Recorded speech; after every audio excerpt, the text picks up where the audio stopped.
A destitute widower fixes a broken music box for a mysterious old man on a rainy street, unaware he is a reclusive billionaire CEO haunted by the memory of his own lost child. You are not fit to raise her, the words, sharp and cold as shards of ice, sliced through the sterile silence of the cramped office. Liam Calloway flinched, his shoulders tightening beneath his worn, threadbare coat. But his gaze remained steady on the imperious woman seated behind the polished mahogany desk. The biting cold of the room seemed to seep into his bones, a physical manifestation of the despair that had become his constant companion since his wife, Sarah, had been taken from him. He said nothing. Mrs. Gable, his late wife's mother, leaned forward, her perfectly manicured fingers steepled, her eyes like chips of granite, merciless and unforgiving. The relentless hammering of the rain against the windowpane seemed to echo the frantic thudding in Liam's own chest, a wild, desperate rhythm against the cage of his ribs. Lightning flashed, a brief, startling crack of white that illuminated the hollows under his eyes and the pale, gaunt set of his jaw. He was a man worn down by grief and poverty, yet in his weary eyes, a quiet, dignified resolve still flickered, a flame that refused to be extinguished. He was holding his daughter's tiny hand, her small fingers a warm, trusting weight in his own calloused palm. Lily, only 6 years old, looked from her grandmother's cruel face to her father's stoic one, her expression a mixture of confusion and fear. She didn't understand the words, but she understood the chilling tone. She understood the tension that made the air in the room too thick to breathe. Liam squeezed her hand gently, an unspoken promise of protection he felt less and less capable of keeping. His life had become a series of impossible choices, a daily battle against a tide of debt and misfortune that threatened to pull him and his innocent daughter under. The carpentry workshop he had built with his own 2 hands, the place where he had turned raw wood into things of beauty and function, was gone, sold off to pay for a fraction of Sarah's medical bills. Now he took whatever work he could find, fixing leaky faucets, patching drywall, sweeping floors, anything to keep their small, damp apartment and put a meager meal on the table. The memory of Sarah's laughter, once the sun in his world, was now a painful echo in the empty spaces of his heart. He saw her in Lily's wide, sincere eyes, in the gentle curve of her smile. Lily was the last, sacred piece of his shattered world, and he would rather die than let her be taken from him. He was a good father. He knew it with a certainty that was as deep and unshakable as the earth itself. He read to her every night, his voice a low, soothing murmur as he spun tales of brave knights and enchanted forests, a temporary escape from their grim reality. He taught her how to see the beauty in small things, the intricate pattern of a spider's web glistening with dew, the defiant courage of a single flower pushing its way through a crack in the pavement. These were the only riches he had left to give. Mrs. Gable saw none of this. She saw only failure. She saw the worn-out shoes on his feet and the perpetual weariness in his posture. She saw a man who couldn't provide, a man she blamed, in the darkest corners of her bitter heart, for her daughter's death. She believed her wealth could offer Lily a better life, a life of polished marble floors and crisp linen sheets, a life devoid of the struggle she saw as a stain upon her family's name. The silence deepened. "The court will see it my way," she hissed, her voice a low, venomous promise. "They will see a man who cannot even afford a proper winter coat for his child." Liam's gaze dropped for a moment to Lily's coat. It was clean, meticulously mended in 3 separate places, but it was undeniably thin.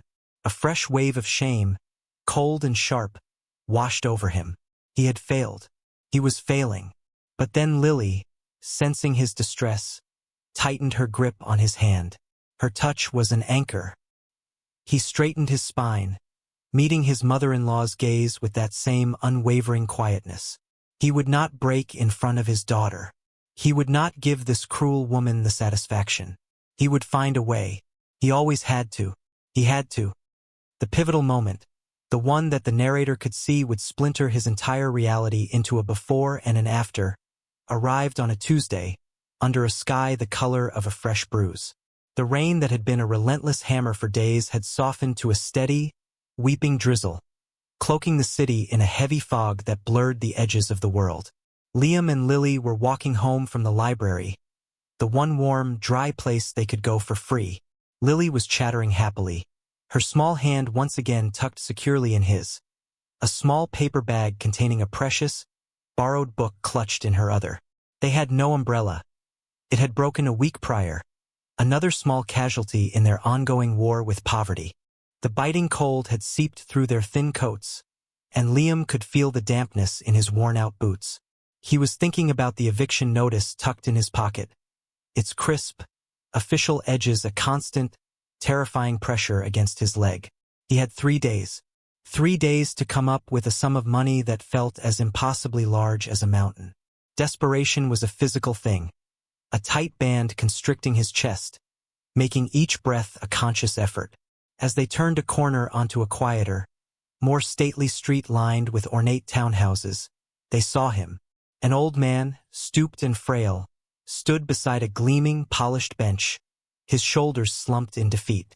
The rain had plastered his thin, silver hair to his scalp, and his face was a mask of raw, unspoken grief. At his feet lay the splintered remains of a small, wooden music box. It was exquisite, even in its shattered state, carved from a dark, rich wood, inlaid with mother-of-pearl.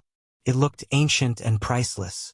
The old man stared down at it, his trembling hands clenched at his sides, his entire being radiating a profound and unbearable sorrow. People hurried past, their umbrellas forming a moving canopy, their faces averted, cocooned in their own worlds, oblivious to the quiet tragedy unfolding on the pavement.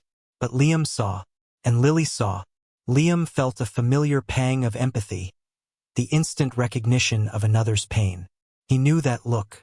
It was the look of someone who had just lost something irreplaceable.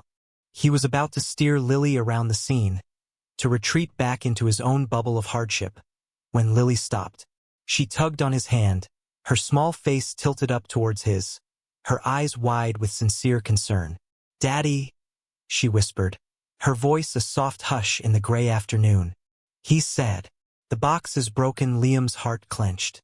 He wanted to tell her they couldn't stop, that they were cold and wet and had their own mountains to climb. But he looked down at her innocent, unwavering face and saw the pure, selfless compassion shining there. He saw his wife. The thought came unbidden and sharp. Sarah would have stopped. Before he could second-guess himself, Lily let go of his hand and took a tentative step toward the old man. "My daddy can fix it," she announced, her voice small but clear. The old man looked up, his eyes hollow and haunted, focusing on the small girl as if seeing her through a thick haze. He seemed startled, confused. Liam's cheeks flushed with a faint warmth. He stepped forward, placing a gentle hand on Lily's shoulder. "I'm sorry to bother you, sir," he began, his voice quiet and respectful. "My daughter." She gets worried. The man's gaze shifted to Liam, then back to the broken box.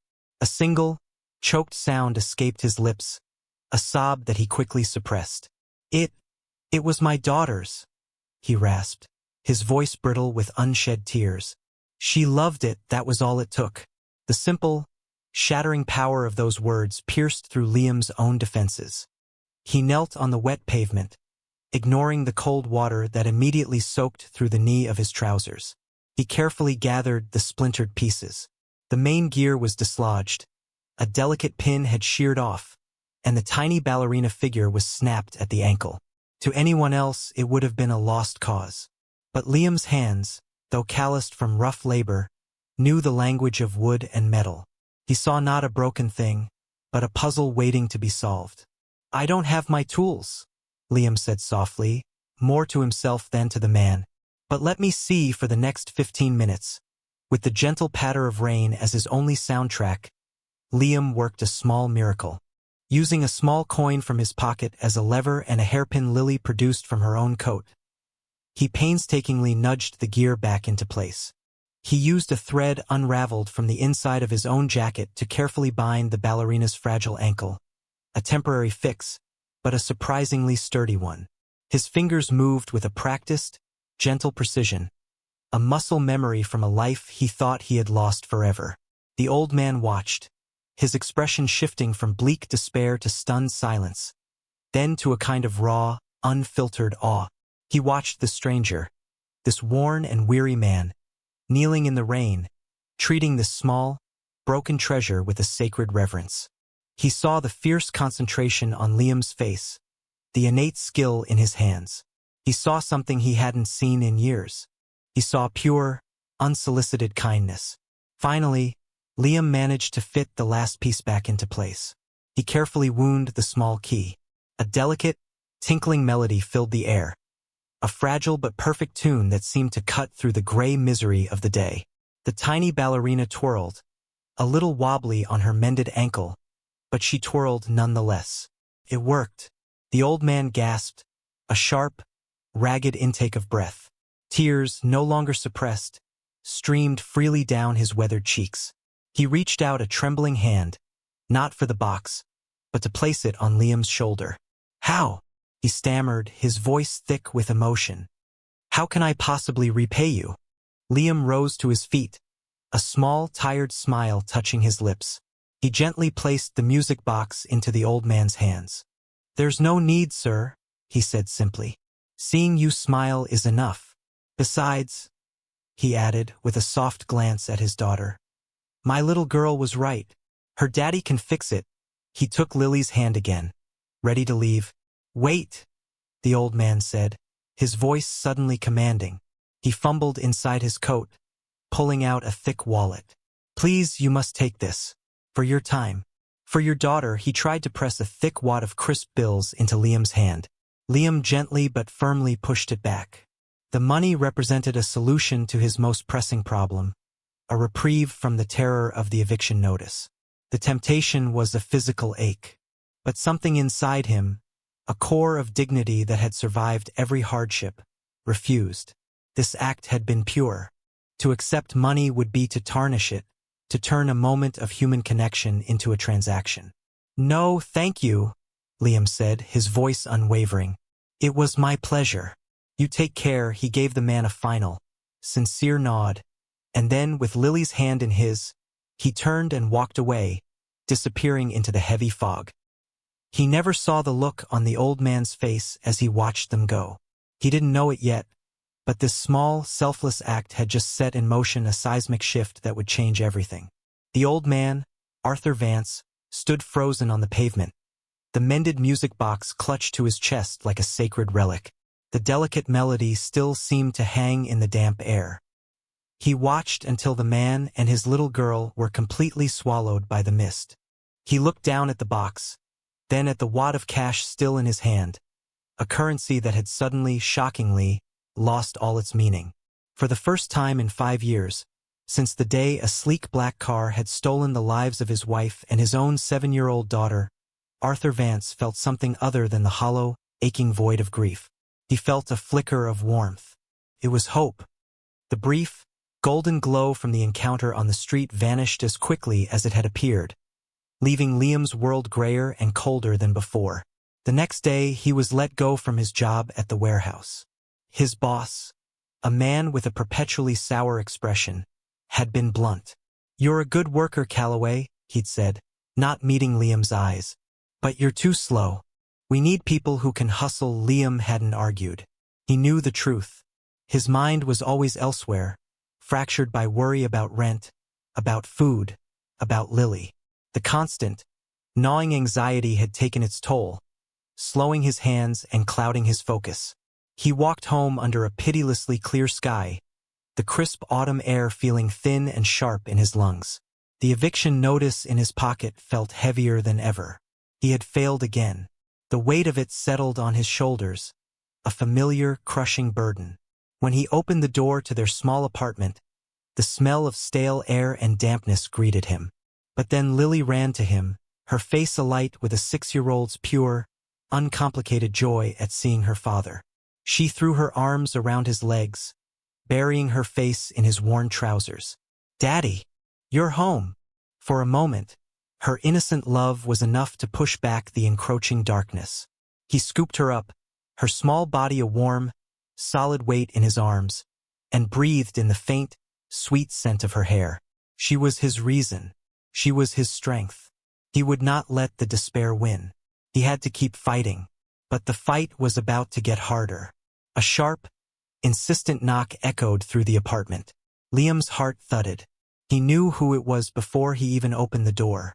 Mrs. Gable stood in the dingy hallway, her expensive perfume a jarring, intrusive scent in their humble space. She was not alone. Beside her stood a man in a crisp, dark suit, holding a leather briefcase. His expression was professionally neutral, but his eyes were cold and assessing. He was a lawyer. Panic, cold and swift, seized Liam. "Eleanor," he said, his voice quiet, his body instinctively shielding Lily from view. "What do you want?" "It's what's best for Lily," Mrs. Gable said, her voice devoid of any warmth. She pushed past him into the small living room, her disdainful gaze sweeping over the peeling paint, the threadbare rug, the stack of library books that served as their only entertainment. "This is no place for a child." It's squalid. The lawyer stepped forward, opening his briefcase. He produced a sheaf of papers, the official crest at the top making Liam's blood run cold. "Mr. Calloway," the lawyer began, his tone formal and detached, "we are here to serve you with these papers. Mrs. Gable is formally petitioning for full custody of her granddaughter, Lillian Calloway, on the grounds of parental neglect and financial instability." The words hung in the air, heavy and poisonous. Parental neglect. The accusation was a physical blow, knocking the air from his lungs. He looked at Lily, who was now hiding behind his legs, her eyes wide with fear. He had done everything for her. He had gone hungry so she could eat. He had stayed up all night sewing patches onto her clothes. He had built her a world of love and stories to protect her from the harshness of their reality. And now this unbearable cruelty. "You have no right," Liam whispered, his voice trembling with a mixture of rage and terror. "She is my daughter. She is my blood," Mrs. Gable countered, her voice rising. "And I will not stand by and watch her be raised in poverty by a man who cannot even hold down a job. Look at this place. Look at you. You are a failure, Liam. You failed my Sarah. And you are failing her child." A raw, primitive grief for his wife tore through him.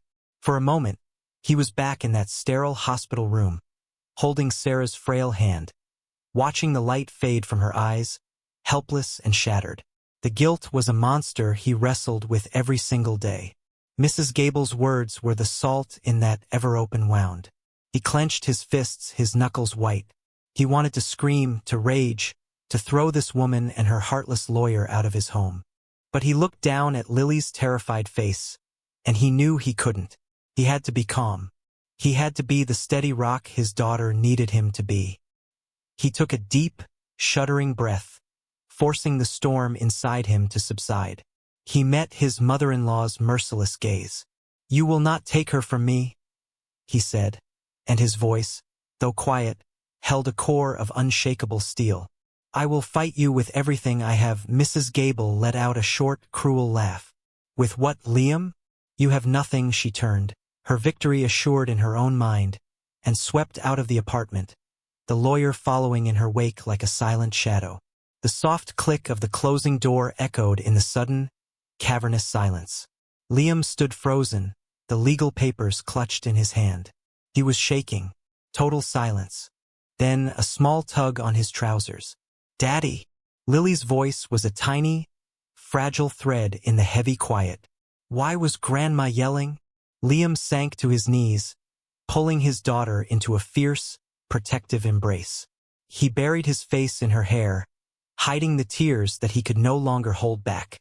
A single, hot tear fell onto her small shoulder. He felt her tiny arms wrap around his neck, holding on as if he were the only solid thing in a spinning world.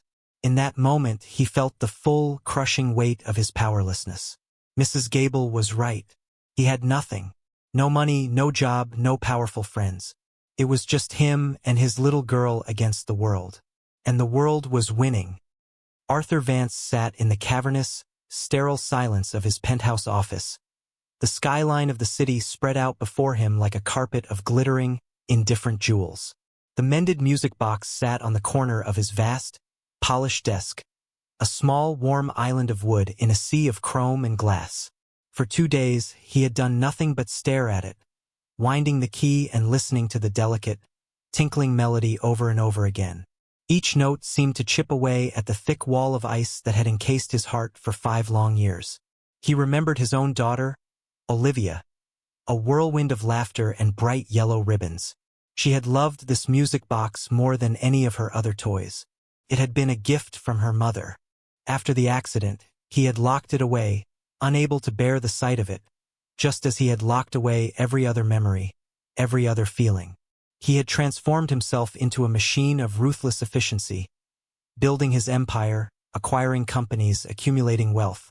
He had built a fortress of success around his hollow core, believing that if he just kept moving, just kept climbing, the grief couldn't catch him. He had been wrong. The grief was always there, a silent, patient ghost in every empty room of his stately mansion, at every solitary meal in his gleaming, silent kitchen. The world saw him as a titan of industry, a commanding figure of immense power. But Arthur knew the truth. He was just a desperately lonely man, haunted by the family he had lost. The man in the park, the father, had changed something. It wasn't just the kindness of the act itself, but the purity of it. The man had nothing. Arthur could see that in the worn fabric of his coat and the weary lines on his face. Yet, he had given his time and his skill freely, without expectation of reward. He had refused a sum of money that could have likely changed his immediate circumstances. In a world that had become entirely transactional for Arthur, a world of contracts and negotiations and bottom lines, this selfless gesture was a seismic event. It was a light in a dark room, and the little girl, with her clear, trusting eyes and her simple declaration, "My daddy can fix it," had pierced him to the core. She had looked at her father not with the pity or disdain the world might show him, but with absolute faith. It was a love so pure, so unwavering, it felt sacred. He had to find them. He couldn't explain the urgency, the profound, undeniable pull he felt, but he knew he couldn't let them just vanish back into the fog. He had felt a purpose stir within him, a feeling he had thought long dead. He made a call. Within an hour, his head of security, a discreet and ruthlessly efficient man named Peterson, was in his office. "I need you to find someone," Arthur said, his voice raspy from disuse. He described the man and his daughter, the location, the time. He described the mended music box. "Use whatever resources you need. I want to know everything about him, but you will be discreet." "He is not to know he is being watched," Peterson, a man accustomed to unusual requests, simply nodded. "Consider it done, Mr. Vance." The report arrived on his desk less than 24 hours later. A single, thin file that contained the entirety of a man's quiet, desperate life. Liam Calloway, widower, master carpenter, formerly self-employed, drowned in medical debt after the death of his wife, Sarah Calloway, from a rare form of cancer. Lost his workshop, currently unemployed, facing eviction. And then the final, chilling detail, a custody battle initiated by his mother-in-law, Eleanor Gable, a woman whose vast real estate portfolio was well known to Arthur's company. A cold fury, an emotion Arthur hadn't felt in years, coiled in his gut. He saw the whole cruel picture. A good man, a loving father, being crushed by circumstances and kicked while he was down by a woman of immense privilege and cruelty. The injustice of it was a bitter taste in his mouth. He knew he had to act, but he also knew he couldn't simply appear and shower the man with money. That would cheapen the purity of their first encounter. It would turn him into just another wealthy benefactor, and Liam Calloway into a charity case. Liam's dignity, that quiet, unwavering strength Arthur had witnessed, was a precious thing. It had to be preserved. So he began to move in secret. The first anonymous act of kindness was simple. An envelope was slipped under Liam's apartment door in the dead of night. It contained enough cash to cover 3 months' rent, with a simple, typed note. From someone who believes in good fathers. Liam found it the next morning. He stared at the money, his heart pounding with a mixture of disbelief and suspicion. He thought it was a trap, a cruel trick from Mrs. Gable. He spent the entire day in a state of high alert, but no one came. Finally, trembling, he went to the landlord's office and paid the rent. The relief was so overwhelming it made him dizzy. He felt like a man who had been holding his breath underwater and had finally broken the surface. The next intervention was more subtle. A local charity, one that Arthur's corporation heavily funded, received an anonymous directive. A large box of groceries was delivered to Liam's door, filled with fresh fruit, vegetables, meat, and even a small bag of Lily's favorite cookies. The delivery man said only that it was from the Community Angel Program. Liam, still wary, accepted it, his pride warring with the undeniable hunger in his stomach. That night, for the first time in months, he and Lily ate a full, nourishing meal. He watched her eat an apple, the crisp sound filling their small kitchen, and felt a profound, cathartic wave of gratitude so intense it brought tears to his eyes. Arthur, watching through the detailed reports from Peterson's discreet surveillance, felt a satisfaction that no corporate takeover had ever given him. He was a ghost, a hidden savior, mending a life from the shadows. He arranged for a job interview for Liam at a high-end custom furniture studio, a place that would value his artistry. The owner received a call from a potential investor who strongly recommended he interview a carpenter named Liam Calloway, hinting at a significant future investment if he found the right people. Liam got the call and was bewildered. He hadn't applied for the job, but he went, his portfolio of old photographs showcasing the beautiful work he had done. The owner was impressed, not just by the craftsmanship, but by Liam's quiet passion. He was hired on the spot, at a salary that was more than he had dared to dream of. Liam came home that evening in a daze. His world had been tilting on its axis for days. First the money, then the food, now this. Felt like a miracle. Felt like Sarah was watching over them. He didn't know that his guardian angel was a grieving billionaire, sitting in a penthouse office, listening to a child's music box and rediscovering his own humanity. He was fixing a life. He was just getting started. A week after starting his new job, Liam felt a tentative, fragile sense of hope begin to take root in the barren soil of his life. He was working with beautiful wood again, his hands remembering their old, familiar joy. The scent of sawdust and varnish was the smell of home, of purpose. He could breathe again. Lily was happier too, sensing the easing of the immense tension that had radiated from her father for so long. There was more food in the cupboards, and a new, warmer coat for her, a soft blue one that made her eyes sparkle. The threat of Mrs. Gable still loomed, a dark cloud on the horizon, but for the first time, Liam felt he had solid ground beneath his feet from which to fight. It was this newfound stability that made him answer the soft, hesitant knock on his door one evening without the usual spike of anxiety. He opened it to find the old man from the park.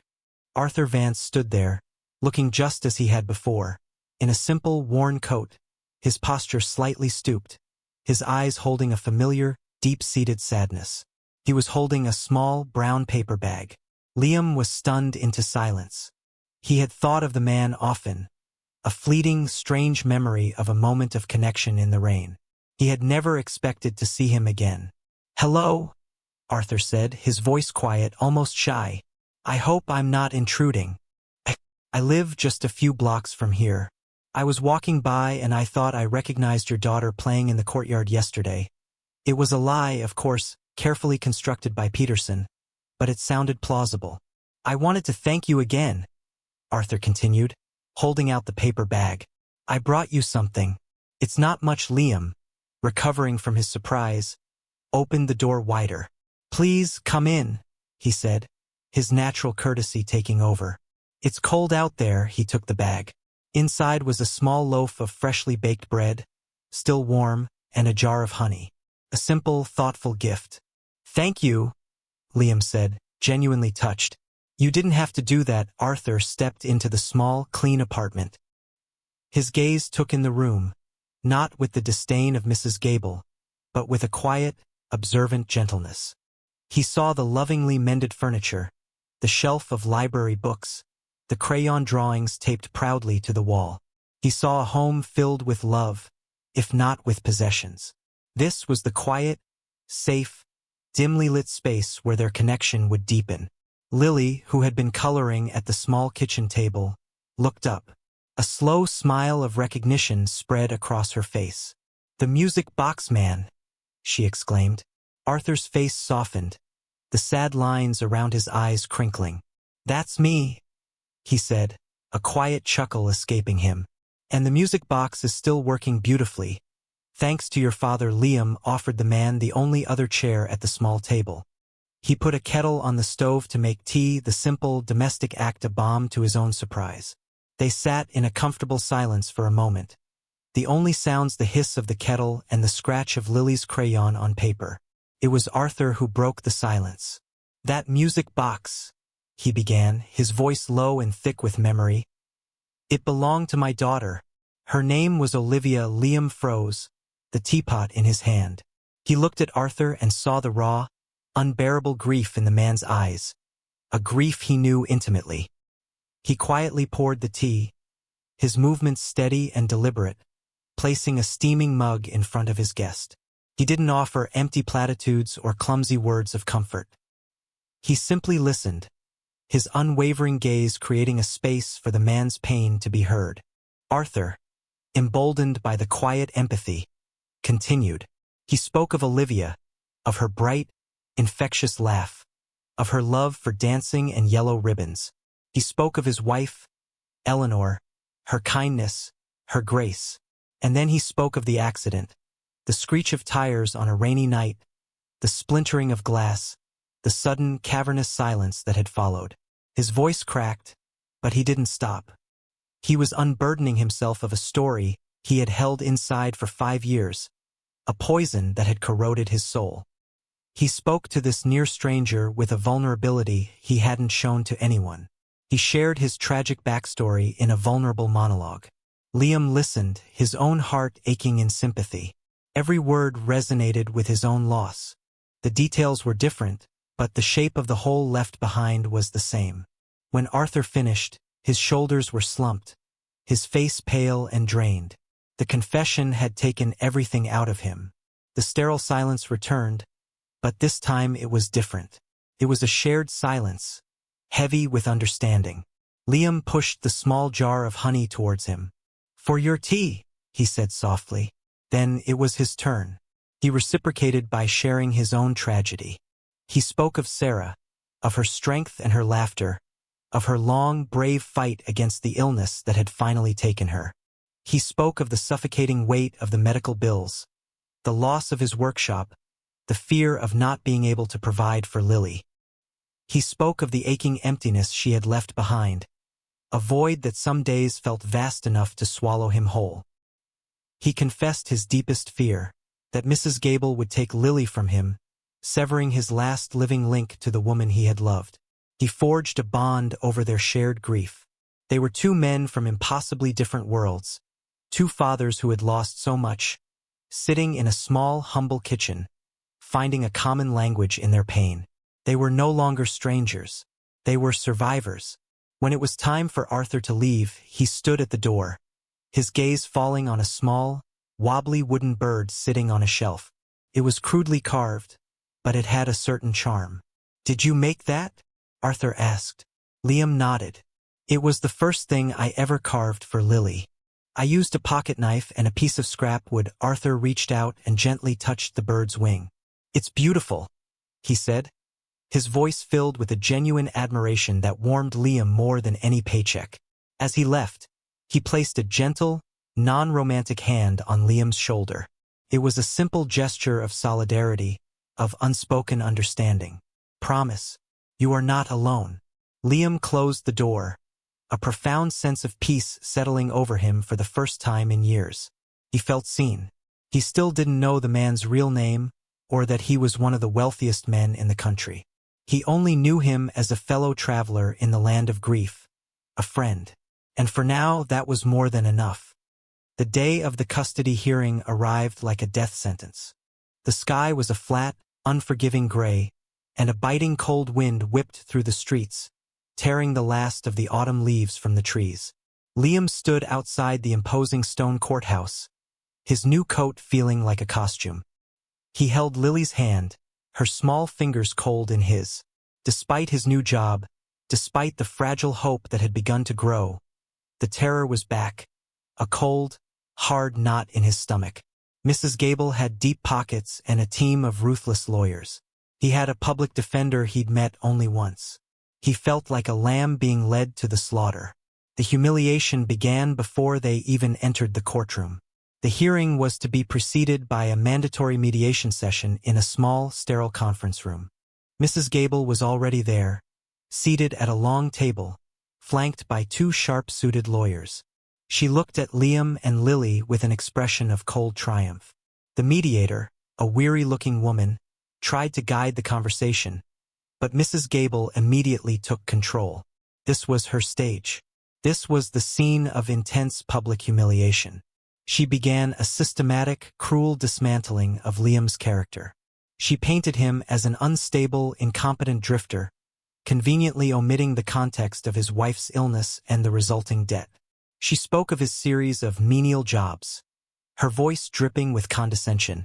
She mentioned the eviction notice, which her lawyer had somehow obtained a copy of, brandishing it like a weapon. "This is a man who was days away from being homeless with my granddaughter," she declared, her voice ringing with false concern. "He cannot provide a stable environment. He cannot provide for her basic needs. He is, to put it plainly, unfit." Liam sat in stunned silence, his face pale. He felt the mediator's pitying gaze, the assessing looks from the lawyers. Every word was a deliberate cut, designed to make him feel small and worthless. He remained dignified, his back straight, but inside he was shattering. He could feel Lily trembling beside him, and the desperate, protective instinct in him was at war with his profound sense of helplessness. He tried to speak, to defend himself, but his voice was drowned out by the confident, damning monologue of his mother-in-law. "Look at him," Mrs. Gable sneered, gesturing a manicured hand in his direction. "A life of failure, and he wants to drag Lily down with him. I am offering her a future, a home, an education, everything this man is incapable of providing." The door to the conference room opened with a soft click. Everyone turned. A man stepped inside, his presence immediately shifting the atmosphere in the room. He was not the stooped, sad old man Liam knew. This man was tall, his posture commanding. He wore an impeccably tailored dark gray suit that spoke of immense wealth and power. His silver hair was perfectly styled, and his eyes, though still holding a trace of that familiar sadness, were now sharp, intelligent, and filled with a cold, controlled anger. It was Arthur Vance. Behind him stood another man, Peterson, holding a slim leather portfolio. Mrs. Gable stared, her mouth slightly agape. She recognized him instantly. Everyone in the city's elite circles knew of the reclusive, powerful CEO of Vance Holdings. Her own company had tried and failed to secure a partnership with his firm for years. "Mr. Vance?" she stammered, her composure cracking for the first time. What are you doing here?"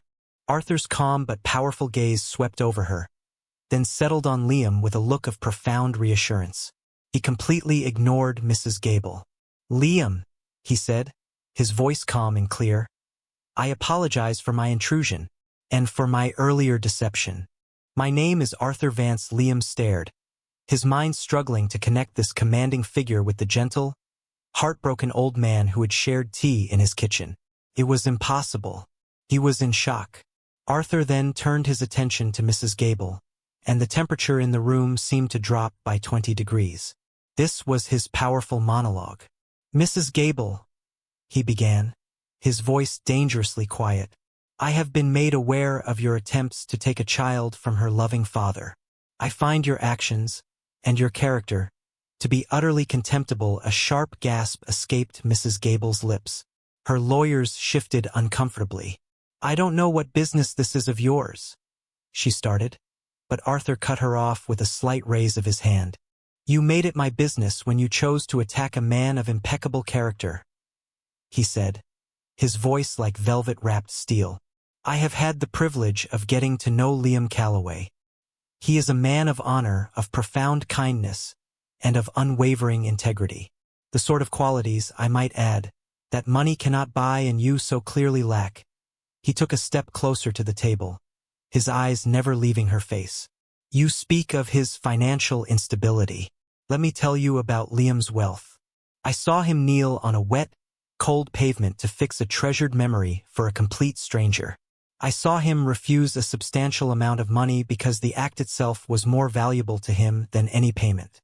That is a richness of spirit you could not possibly comprehend. He paused, letting the weight of his words settle in the stunned silence.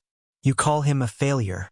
This failure is one of the most gifted craftsmen I have ever seen. So gifted, in fact, that I have just created a new division of my company for him to lead. The Vance Foundation for Artisan Preservation.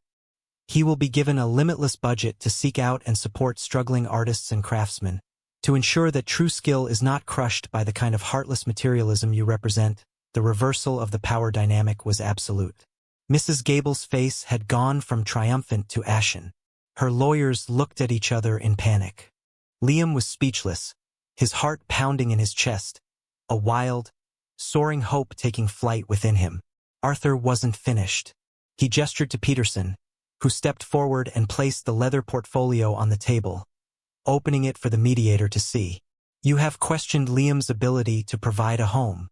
As of this morning, he is the legal owner of a 4-bedroom house in the Northwood district, complete with a fully equipped carpentry workshop. The deed is in this file. You have also questioned his financial stability. Also in this file is a contract of employment, guaranteeing him a salary that I assure you is more than sufficient, along with a trust fund established in Lillian Calloway's name that will cover her education through to the postgraduate level. At any institution in the world she chooses, he publicly offered protection, wealth, and status. The mediator stared at the documents, her eyes wide with disbelief. Mrs. Gable looked as though she had been struck by lightning. She was speechless. Arthur delivered the final, crushing blow. He looked directly at Mrs. Gable, his voice now laced with undisguised ice. This custody hearing is over. If you ever harass this family again, I will bring the full weight of my corporation and its legal resources down upon you and your business interests. I will dismantle everything you have built. Am I making myself clear? Total silence. Mrs. Gable could only manage a weak, trembling nod. Her cruel, public attack had backfired in the most spectacular way imaginable. Arthur turned back to Liam, his expression softening completely.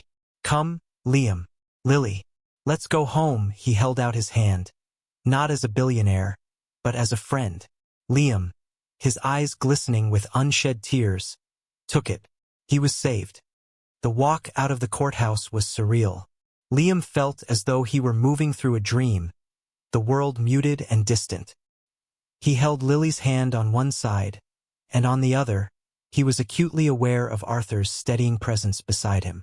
The biting wind of the morning seemed to have vanished, replaced by a strange, profound calm. Mrs. Gable and her lawyers had been left behind in the sterile conference room, their ambitions and cruelty reduced to ash. They didn't speak as they walked towards the street, the silence comfortable, filled with the unspoken weight of the morning's events. A sleek, black car, the kind Liam had only ever seen in movies, pulled up to the curb. Peterson, who had followed them out, opened the rear door. The interior was a world of soft leather and polished wood, smelling faintly of success. It was the same model of car, Liam would later learn, that had taken Arthur's family from him, now repurposed as a vessel of salvation. The irony was not lost on Arthur. As they settled into the plush seats, the door closing with a soft, expensive thud, the city's noise was instantly muffled, creating an intimate cocoon of quiet. Lily, wide-eyed, pressed her face against the window, watching the world slide by. Liam finally found his voice, came out as a hoarse whisper. Arthur. I don't understand. Arthur turned to him, his expression gentle. The commanding CEO had receded, and the man from the park, the friend from his kitchen, was back. You don't have to understand it all right now, Liam, he said softly. Just know that it's real. But why? Liam asked the question that had been screaming in his mind. Why would you do all of this for me? For us.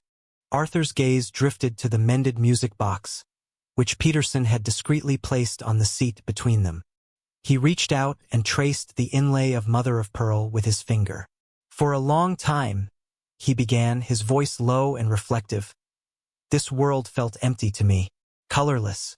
I had everything a person could want, and yet I had nothing at all. Grief had hollowed me out. Liam. I was just a ghost rattling around in a rich man's life. He looked up, his eyes meeting Liam's. And then I met you. You and Lily. In the rain, you showed me something I had forgotten existed. Kindness for its own sake. Decency. You had so little, and yet you gave so freely. You reminded me that there was still light in the world. A sob caught in his throat. You didn't just fix a music box that day, Liam. You started to fix me. You reawakened my heart. Doing this, he gestured around at the luxurious car. A symbol of all he had provided. This isn't charity. This is repayment. It's the most selfish thing I've done in years. Because helping you gives me a purpose again. It gives my life meaning. Liam was overwhelmed. The sincerity and raw emotion in Arthur's words washing over him. The tears he had held back in the courthouse now fell freely. Tears not of sorrow or fear, but of profound, cathartic relief. He didn't try to hide them. The foundation, Liam said, his voice thick. The house. It's too much. It's not enough, Arthur countered gently. What you have, your talent, your spirit, it's a gift. The world needs more of it. The foundation will give you the resources to share that gift, to help others who are struggling just as you were. And the house, a family needs a home, a place to be safe, a place with a garden for Lily to play in. He then made the romantic declaration, though it was not one of conventional romance. It was a declaration of a different kind of love, a deeper bond forged in shared loss and mutual salvation. I don't have a family anymore, Liam, Arthur said, his voice cracking with vulnerability. And you and Lily, you feel like family. I want to be a part of your lives if you'll have me, not as a benefactor but as a friend. As whatever you need me to be. The resolution was clear. This was the formation of a new, complete family unit. Liam looked at this powerful, lonely man, and he didn't see a billionaire. He saw a kindred spirit. He saw a man who understood his pain and had offered him not just a lifeline, but a new beginning. He saw a grandfather for his daughter. He saw a partner for his soul. Yes, Liam said, his voice finally steady and clear. Of course, yes. He reached across the seat and placed his hand on Arthur's arm. A mirror of the gesture Arthur had made at his apartment door. A circle now complete. Lily, who had been listening quietly, seemed to understand the seismic shift in her own innocent way. She unbuckled her seatbelt, scrambled across the leather seat, and threw her small arms around Arthur's neck.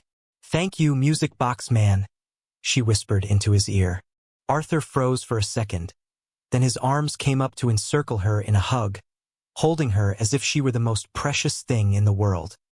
His eyes closed, and for the first time in 5 years, the ghost of his own daughter's embrace felt less like a haunting and more like a blessing. In the quiet hum of the car, speeding towards a future that was suddenly bright and full of promise, 3 broken souls began to knit themselves together into something new, something whole. They were a family. 1 year later, the golden glow of a late afternoon sun streamed through the large bay window of a stately but warm and inviting home. The light illuminated the swirling dust motes, making them dance like tiny fairies in the air. The scent of freshly cut wood and lemon polish hung in the air, a comforting and lived-in aroma. This was their happily ever after. In the large, airy living room, Lily, now 7, sat on a soft, plush rug, carefully drawing in a sketchbook. Her tongue was poked out in concentration, her dark hair falling across her face. She was drawing a picture of 3 people holding hands under a smiling sun. A tall man with silver hair, a slightly shorter man with kind eyes, and a little girl with a bright blue coat. Laughter echoed from the backyard. Liam stood on the newly built patio, a mug of tea in his hand, watching Arthur push Lily on a large wooden swing he had built for her himself. Arthur, no longer the stooped, grief-stricken man from the park, looked 10 years younger. The hollows in his face had filled out, and the haunted look in his eyes had been replaced by a gentle, contented sparkle. He was laughing, a real, deep-throated laugh that seemed to come from his very soul as Lily shouted, "Higher, Grandpa Arthur, higher!" The term had come naturally from Lily one day, and it had stuck. It had made Arthur weep with a quiet, joyful gratitude. Liam smiled, a deep, easy smile that reached his eyes. The weariness that had been etched into his features for so long had vanished completely. He looked healthy, rested, and profoundly happy. His work with the Vance Foundation for Artisan Preservation had been a resounding success. He had traveled the country, finding struggling craftsmen and women, weavers, glassblowers, potters, and carpenters, and had given them the grants and support they needed to thrive. He wasn't just preserving their crafts. He was restoring their dignity, just as Arthur had restored his. His own workshop, a magnificent, light-filled space at the back of the house, was his sanctuary. In his free time, he still worked with wood, not for money, but for the sheer joy of creation, filling their home with beautiful hand-carved furniture. The house itself was a testament to their new life. It was large, yes, but it wasn't a sterile mansion. It was a home. Every room was filled with warmth and life. Lily's paintings adorned the refrigerator. Liam's handcrafted bookshelves overflowed with books. And in the corner of the living room, on a small, polished table, sat the mended music box. It was a constant reminder of the rainy day that had changed everything, a symbol of their unlikely, beautiful beginning. Later that evening, after Lily was tucked into bed, Liam and Arthur sat in the quiet living room, a comfortable silence between them. A fire crackled in the ornate fireplace, casting a flickering, amber hue across their faces. "She's happy," Liam said softly, his gaze distant, thoughtful. "I haven't seen her this happy since before Sarah got sick." "We're all happy," Arthur replied, his voice filled with a quiet wonder, as if he still couldn't quite believe it himself. "You gave me my life back, Liam. You and that little girl. You saved us, Arthur," Liam said, turning to look at him. "You gave us a future." Their eyes met across the space, a deep, unspoken understanding passing between them. Theirs was a bond that transcended simple friendship. It was a partnership, a family, built not on blood, but on a foundation of shared grief, mutual respect, and a profound, healing love. Arthur reached over and picked up the little wooden bird from the mantelpiece, the one Liam had carved for Lily years ago. He ran his thumb over its smooth, worn surface. "Her daddy can fix it?" Arthur murmured, repeating the innocent words that had been the catalyst for their entire journey. Liam smiled. "Turns out, her new grandpa can fix things, too." The quiet chuckle they shared was a sound of pure contentment. They were home. They were safe. They were family. And in the soft hush of the firelit room, with the ghosts of their pasts finally at peace, their future stretched out before them, bright and unwavering.